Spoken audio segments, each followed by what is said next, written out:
We're with Steve Cass at Cass Winery in Paso Robles, and so what inspired the winery?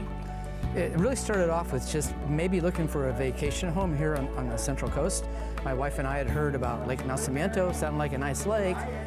We lived up in the Bay Area, drove down here for the very first time, and were really shocked, surprised, pleasantly surprised to see wineries and vineyards as far as the eye can see.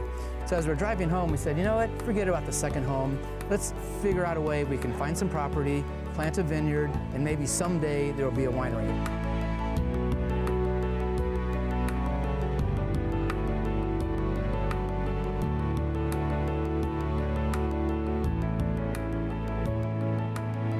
So we're here with Bryan Cass of Cass Winery. Bryan, tell us a little bit about these unique wines you have.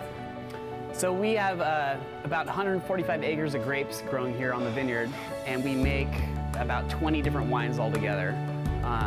We use maybe about half the vineyard for ourselves. The rest we contract out to other producers in the area. We make about 10,000 cases of wine per year.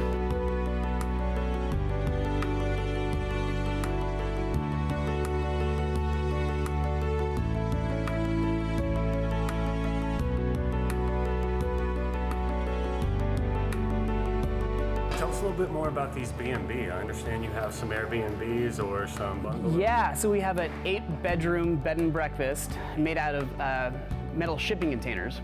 They sit up on stilts above the vineyard, so you have an overlooking view of the entire vineyard, and have a gourmet breakfast every single day.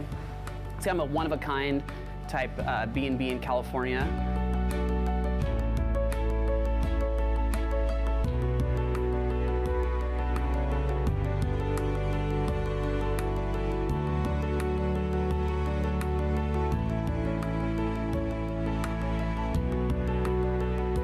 Grounds are beautiful, the garden's beautiful. What about your vineyards? Anything unique about your vines or the grapes grown here? The Rhone varieties come from the hottest region in France, so they don't think this is so hot. They love this area. So I've got like 20 acres of Mourvedre. My friends that have Mourvedre on the west side of town, they can't get it to ripen. It's not hot enough for them. So the term they use is growing degree days. So how many hours during the growing season is the temperature above 50 degrees? So Cabernet, for example, requires 2,900 hours.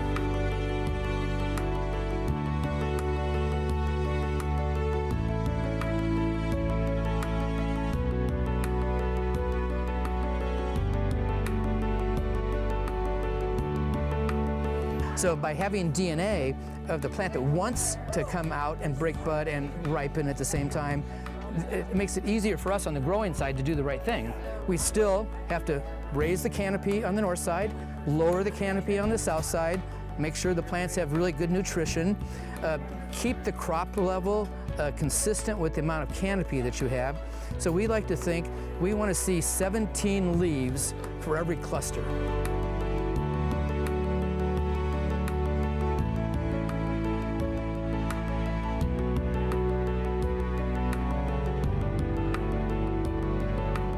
So Bryan, tell me a little bit more about this breakfast you serve. As I understand, it's not your average continental breakfast buffet, correct? You're correct, yeah, it's a very nice breakfast. It's a gourmet breakfast. The menu changes frequently, and it's served on the deck of your B&B overlooking the vineyard. Our chef Charlie is a classically trained chef. The menu varies daily, and it's definitely something to do, or something that's very unique about our breakfast. That you do it maybe in your bathrobe overlooking the vineyard with a gourmet breakfast the morning after your stay. It's funny, none of the wineries in this area really served food on a regular basis when we first opened. Bryan, my son, was going to school, graduate school in Adelaide, Australia, studying wine marketing. So my wife and I visited him a couple of times.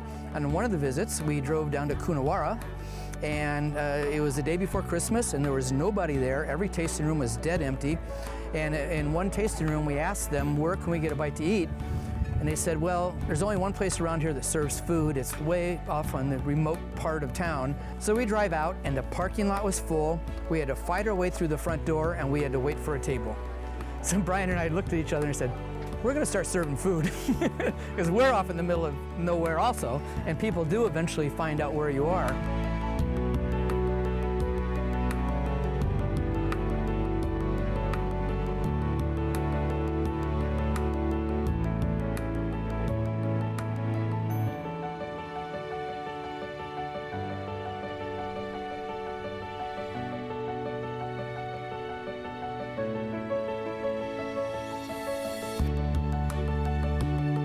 Thank you for letting us come out to the vineyard. It's been a great day. The weather's amazing. Your family's amazing. And we just had a great time with you. Thank you. Loved having you out here. Cheers. Cheers to you.